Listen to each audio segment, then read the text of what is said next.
जय जय जगन्नाथ जगदम्बा। जो भी हमारे भक्त हमारे चैनल से जुड़े हैं, हमारी माँ से प्रार्थना है कि उन्हें हमेशा स्वस्थ रखें, सुख समृद्धि से भरपूर रखें और निरोगी जीवन प्रदान करें। सुनते हैं दुर्गा सप्तशती का 7वां अध्याय। हम आपका समय ना लेते हुए सीधे अध्याय पर आएंगे। महर्षि मेघा ने कहा, दैत्यराज की आज्ञा पाकर चंड और मुंड चतुरंगी सेना को साथ लेकर हथियार उठाए हुए देवी को लड़ने के लिए चल दिए।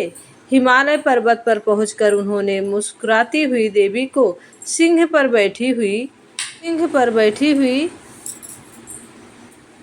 देखा। जब असुर उनको पकड़ने के लिए तलवारें लेकर उनकी ओर बढ़े, तब अंबिका को उन पर बड़ा क्रोध आया और मारे क्रोध के उनका मुंह काला पड़ गया।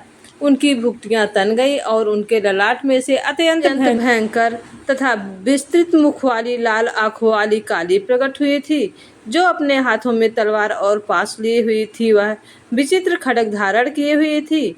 वह चीते के चर्म की साड़ी तथा नरमुंडों की माला पहन रखी थी। उनका मुंह सूखा हुआ और शरीर केवल हड्डियों का ढांचा था और वह भयंकर शब्द से दिशाओं को पूर्ण कर रही थी। वह असुर सेना पर टूट पड़ी और देवताओं का भक्षण करने लगी। वह पाशर्व राक्षसों, अंकुशधारी महावतों, हाथियों पर सवार योद्धाओं और घंटा सहित हाथियों को एक हाथ से पकड़कर दो कर अपने मुंह में डाल रही थी और इसी प्रकार वह घोड़ों, रथों, सारथियों व रथों में बैठे हुए सैनिकों को मुंह में डालकर भयानक रूप से चबा रही थी। किसी के केस पकड़कर, किसी को पैरों से दबाकर और किसी दैत्य को छाती से मसल कर मार रही थी।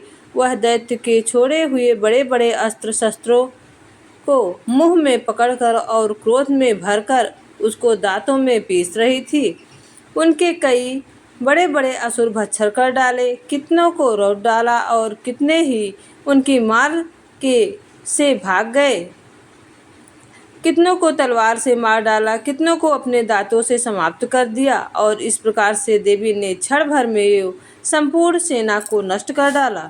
यह देख महापराक्रमी चंड काली देवी की ओर पलका और मुंड ने देवी को अपने भयानक बाणों की वर्षा आरंभ कर दी और अपने हजारों चक्र उन पर छोड़े। उस समय वह चमकते हुए बाण चक्र देवी के मुंह में प्रविष्ट हुए। इस प्रकार दिख रहे थे जैसे मानो बहुत से सूर्य मेघों की घटा में प्रविष्ट हो रहे हों।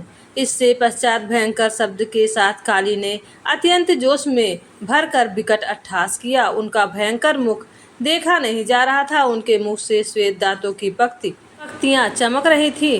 फिर उन्होंने हाथ तलवार में लेकर हूँ शब्द कहकर चंड के ऊपर आक्रमण किया और उनके केस पकड़कर उनका सिर काट कर अलग कर दिया। चंड को मरा हुआ देखकर मुंड देवी की ओर लपका, परंतु देवी ने क्रोध में भरे उसे भी अपनी तलवार से यमलोक पहुंचा दिया।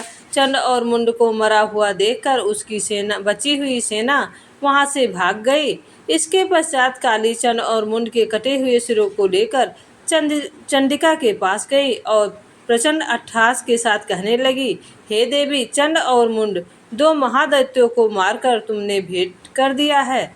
अब शुंभ और निशुंभ का तुमको स्वयं वध करना है। महर्षि मेघा ने कहा।